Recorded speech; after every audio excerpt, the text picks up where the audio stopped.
चुड़िया Lanji double murder मामलें माई और भणजा को आजीवन कारादंडादेश। गंजाम जिला जरडा थाना चुड़िया लांजी गाँव में घटता बहुचर्चित माँ पुओ हत्या मामलार चूड़ांत राय प्रकाश पाई।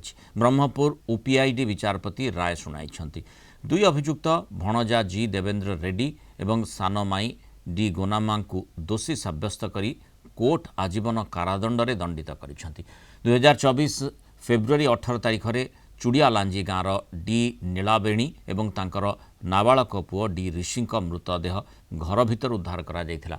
प्रथमे घटनाटी आत्महत्या भली लागुथिले भी पुलिस तदंतरे यह एक योजनाबद्ध हत्याकांड बोली स्पष्ट होइतिला।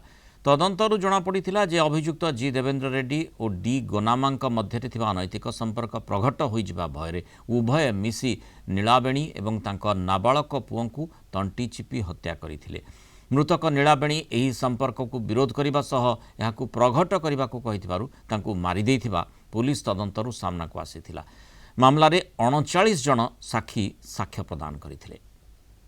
हमर स्त्री हमर पिल्ला को मार देथिले माने हमर माई आइके हमर भणजा दि जन थिले अफेयर थिले एले हमर स्त्री जान देला बोली कि तांके 18/2/2024 नाइट रही के ये कर दि जन को छिपिक मार देले। जाओ कोर्ट तरफ हमर न्याय मिलला और माने पासे और भल तंटी चिपिकी हत्या करथिले माने तांकर इलिसिट रिलेशनशिप थिला माई भणजा दि जनकर जे कि D Devendra Reddy and D गुनामा तो दि जनकर इलिसिट रिलेशनशिप थिला।